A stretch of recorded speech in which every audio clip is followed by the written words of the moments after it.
Okay, so we are continuing on talking about sacred places. In the last video, we kind of talked about, how it shapes the landscape in a little bit. We just kind of talked predominantly about, um, essentially, what were the most important, places of worship, but also kind of the other things that they served. And then we looked at, the different kind of structures and seeing that, they vary based on the religion, but also, again, place to place, time to time, because, again, that is going to be very important to understand is, religious structures can be in sort of any shape and can be built out of any material.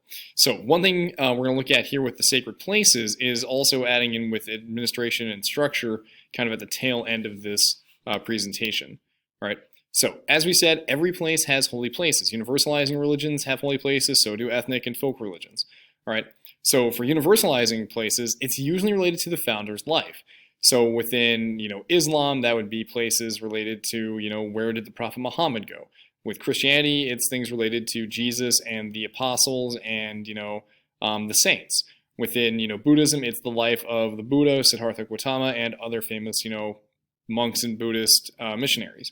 All right, so they don't have to be near each other or necessarily related to the physical environment, but they typically are in some way, shape, or form related to the physical environment, at least of what was there at the time.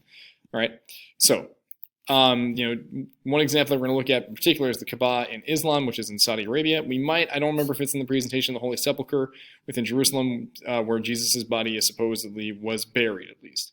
All right, so ethnic religions, all right, holy places often come from that distinct physical environment that it started in.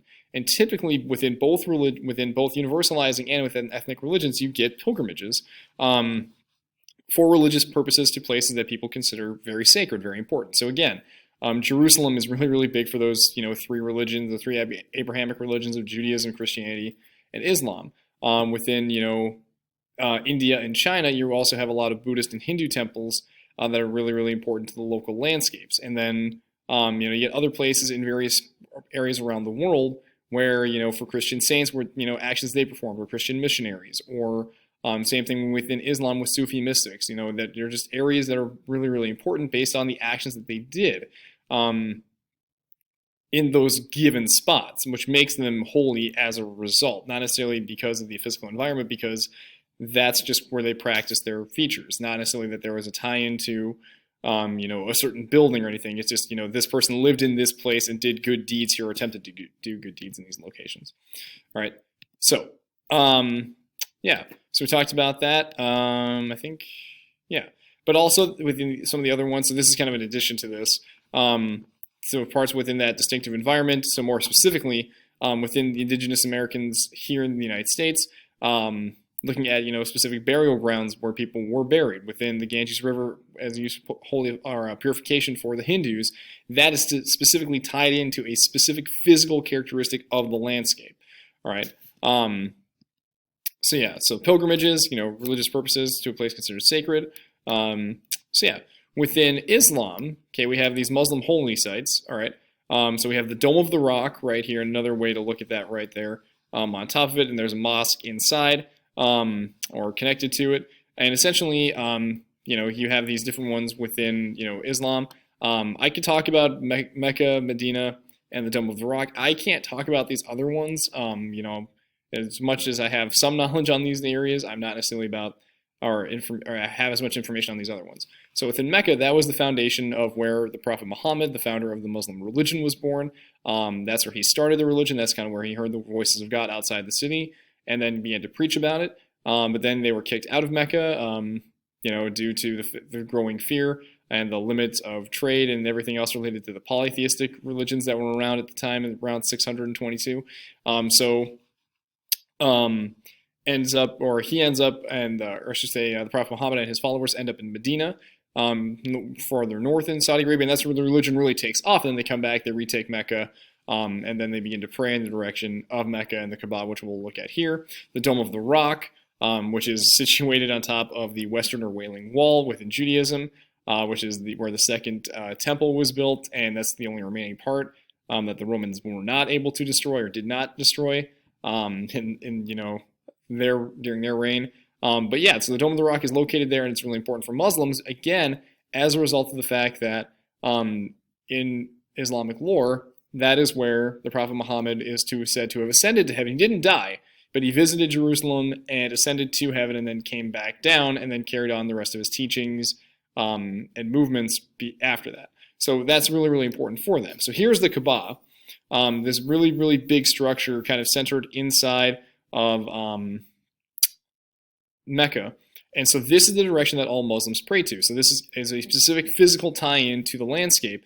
And so inside this massive structure, as you can see, it is fairly big. There's a big, courtyard that surrounds it. I'm not exactly sure if that is a mosque around it, but definitely a very important area for Muslims, because this is where, so if you know about the 5 pillars of Islam, the 5th pillar is that at some point in your life, if you have the means to do so, you make a pilgrimage to Mecca to go visit this holy site and other places if you can on that trip. That you're supposed to do at least one time in your life if you can make the journey and if it won't, put you into bankruptcy, put your health at risk, things like that. And so when Muslims pray, they pray in the direction of this one spot every day, 5 times a day for, their whole lives.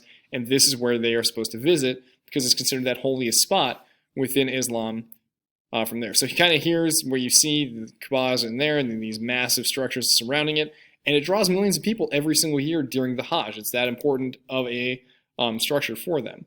Here's the Holy Sepulchre in Christianity. So again, this draws in Christians because this is again where Jesus is supposed to have been buried initially upon being crucified, after he was crucified. Footsteps of the Buddha, so areas that are really important for Buddhists. They're all linked, so these areas in red, about where the Buddha, so Siddhartha Gautama, also known as the Enlightened One, supposed to be where he was born in Lumbini, where he attained enlightenment, where he ascended to heaven and returned, where he attained nirvana. All of these are supposed to be really different or really important places on those paths. And so Buddhist, monks and pilgrims, they will go and visit these sites on pilgrimages themselves. Within Hinduism, not necessarily a whole lot of things beyond, the visiting of, those holy structures. And again, this isn't, I copied and pasted this from Google, so I will be fully evening that. Within the hierarchy of Hindu places, some are holy throughout India, others have just a regional or sectarian importance. Others are just important locally based on, again, deities and how strong it is to tie into the religion. And so the Ganges is typically really, really big for most Hindus. But again, it varies based on local ties and local practices and beliefs within a given part of India where you were raised and how you were raised within Hinduism. So to tie this into a few other items, the idea of cosmogony, religious toponyms, and administration. So cosmogony is the set of religious beliefs concerning the origin of the universe. So how was it created and how does that affect the cultural landscape and how we're supposed to use the land? Are we supposed to protect it for God, or was the land given to us by God to do with what we will? Is kind of a way to look at that. What is the earth made up of? What are our duties on Earth? Or natural disasters, punishment for our wrongs, things like that. Not just the origin of the universe, but also how are we supposed to behave? And so the calendar is a very interesting way of looking at that, because ethnic religions, especially within Judaism, because I can speak to that, are based on the geography of the homeland of where the religion was started. So again, that tie into the physical environment. So, Judaism starting out predominantly, in Israel, Palestine, follows the geography of the homeland and the agricultural cycle that places on it. So Jewish holidays, in many cases, you might hear about, Hanukkah, that's coming up here in December. You might hear about Passover. You might hear about, Yom Kippur and Rosh Hashanah. Those are like the 4 big ones that people know about. And those are all great, important holidays, although Hanukkah is not actually all that important in the religious aspect, but more for the cultural aspect. But anyway, those have to do with more important things that happen in Jewish history, but so many holidays are actually about celebrating the harvests. So in the fall, when you have also Rosh Hashanah and Yom Kippur, you have stuff, celebrating the trees. You have stuff celebrating the fall harvest itself, getting enough rainfall, things like that.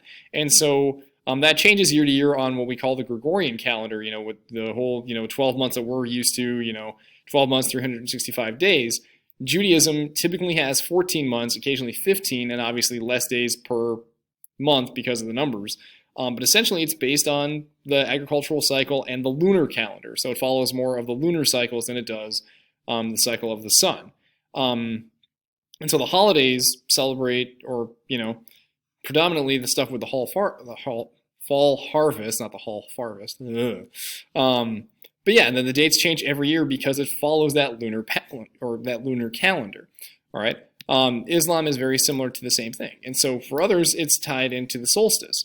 Okay, when the Earth axis is most inclined toward or away from the sun, being the longest and the shortest days of the year. If you notice, when it gets darker and darker out here, we're getting toward the winter solstice, where I think it's December 21st or the 23rd. That's the shortest day of the year, and then 6 months later, we get to the closest days of the sun, right? And so some ethnic religions celebrate based on around the solstice. Universal religions, however, their holidays are based on the events related to the life of the founder.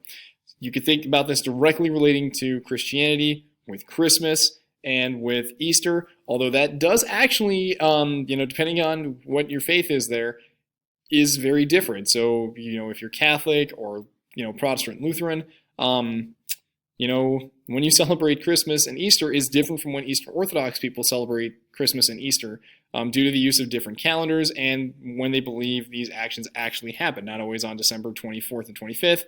And, whenever, the thing is, Easter shouldn't always be on a Sunday. If you think about when Jesus was supposed to have been, crucified and all that, it should be on the same day every year. It shouldn't just be a Sunday that you pick. But that's a whole nother thing. That's just a whole nother side note. All right, but also tying it in again back to the landscape is the disposal of the dead. And so again, this is very different depending on every single culture and its location, both universalizing and ethnic. So it depends on climate, topography, and also religious doctrine. So some say you should not bury your dead. Others think that you should burn your dead. You should, burn the soul and let it, fly out. Others think that within both Christianity and Judaism, you bury the dead for the sole purpose that at the end of times, your bodies will rise out of the ground. That is essentially, kind of the whole revelation thing of rising up to heaven with your body as part of that. So cemeteries are used to bury the dead and are run by a lot of different religious groups. And the significance of that, depending on, talking about usage of the land, is, as more and more people are dying and are buried, there's competition for limited space. So we'll show an example of that. But also, how do we use the land? How do we represent that based on this? And in some cases, you get people who are not allowed in a cemetery because of their religious background. And that's why I love this symbol here in the middle. This is something that you could use within, human geography, but also European history and world history on religious differences. Because in the 19th century, Holland, in the 19th century Holland, or now the Netherlands, a Protestant man and a Catholic woman who weren't allowed to be buried in the same lot because of their religious differences, one was, obviously Protestant, the other Catholic, turn their graves into a monument that holds hands over the wall that divides them, because one is in the Catholic cemetery, one is in the Protestant cemetery within it. So that you can see kind of the religious differences in that you're not allowed necessarily in a Catholic cemetery or in a Protestant cemetery because of religious conflict. All right. And that obviously can be very important for some people. Others, it's not as important.